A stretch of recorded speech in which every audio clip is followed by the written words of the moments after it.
بسم اللہ الرحمن الرحیم۔ اللہ کے نام سے شروع جو بڑا مہربان اور نہایت رحم کرنے والا ہے۔ السلام علیکم ورحمۃ اللہ وبرکاتہ۔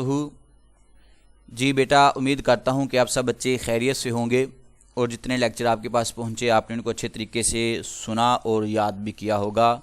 اور لاسٹ بیٹا جو ہم نے پڑھا تھا وہ حفاظت قرآن کے حوالے سے، جمع تدوین قرآن کے حوالے سے ہم نے عہد عثمانی یعنی آخری دور جو تھا اس کو پڑھا تھا۔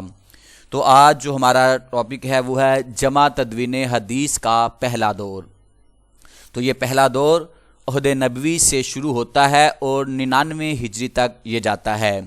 یہ دور عہد نبوی صلی اللہ علیہ وآلہ وسلم سے پہلی صدی ہجری تک کے خاتمے تک کا ہے۔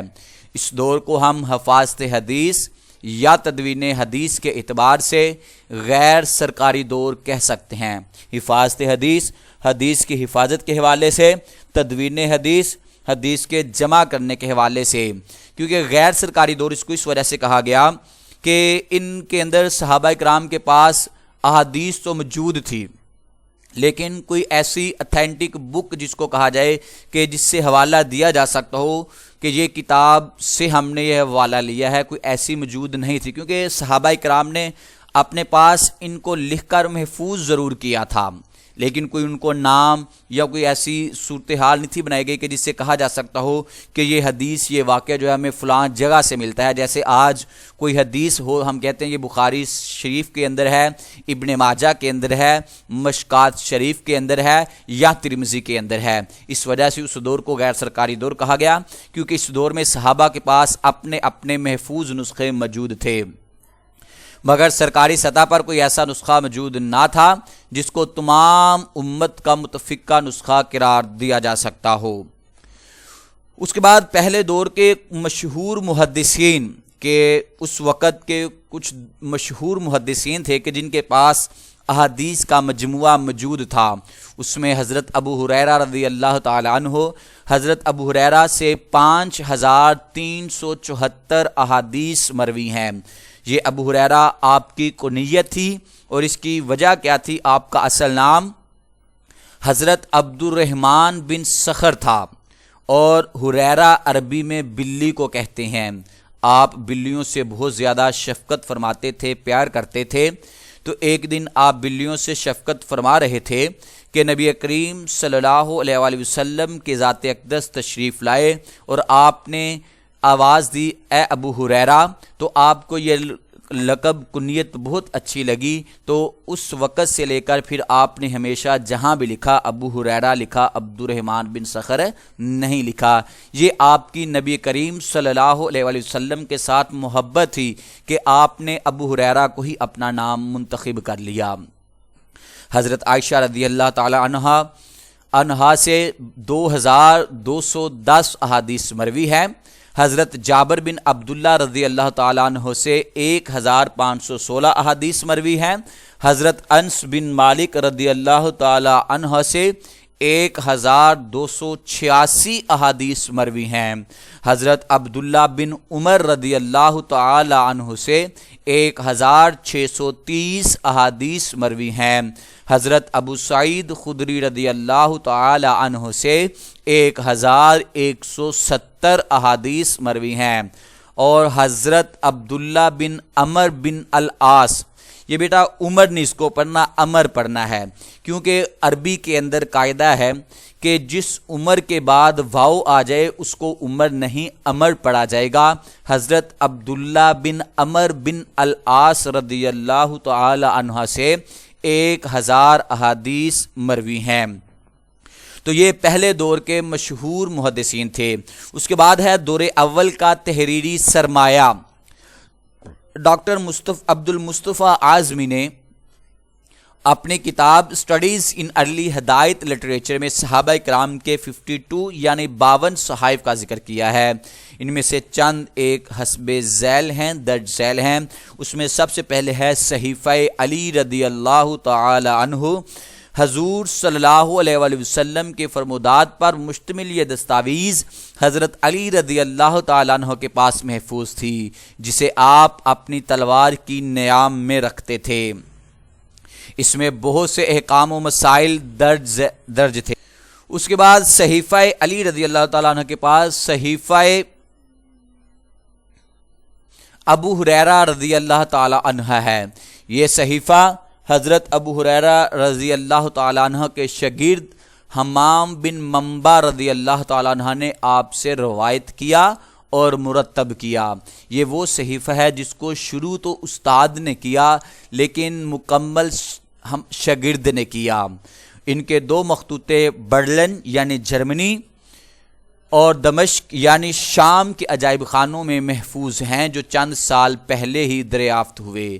دلچسپ بات یہ ہے کہ ان مخطوطہ جات والی احادیث بالکل اسی طرح مسند امام احمد اور اکثر صحیح بخاری میں موجود ہیں۔ یہ دونوں کتب صدیوں پہلے مرتب ہو چکی تھی۔ اس کے بعد صحیفہ اہل یمن والا ہے کہ حدیث کی مشہور کتاب سنن دارمی میں ہے کہ اہل یمن کو بھیجے جانے والے صحیفہ میں لکھا ہے کہ قرآن کو صرف پاک آدمی چھو سکتا ہے، نکاح سے پہلے طلاق نہیں ہو سکتی اور غلام خریدنے سے پہلے اس کی آزادی نہیں۔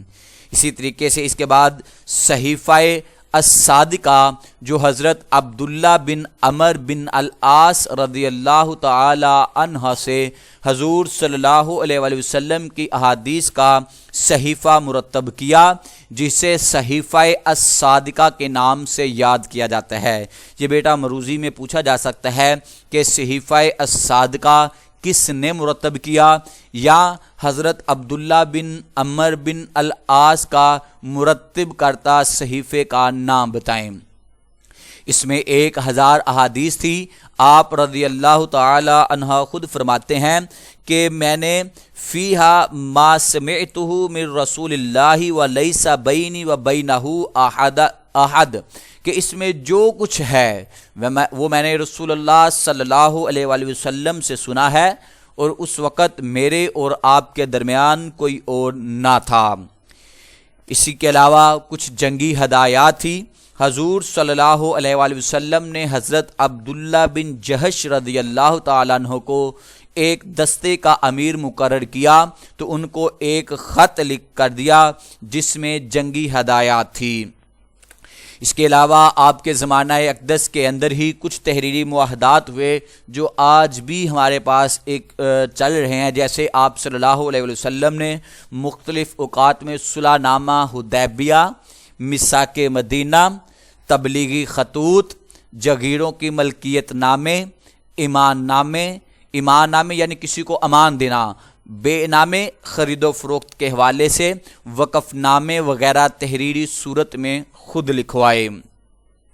اس کے بعد آپ صلی اللہ علیہ وسلم نے خطبہ فتح مکہ جو دیا تو فتح مکہ کے موقع پر حضور نے جو طویل خطبہ دیا تو یمن کے بادشاہ ابو شاہ نے عرض کی، اکتب لی یا رسول اللہ صلی اللہ علیہ وسلم، کہ اے اللہ کے رسول میرے لیے لکھوا دیجئے۔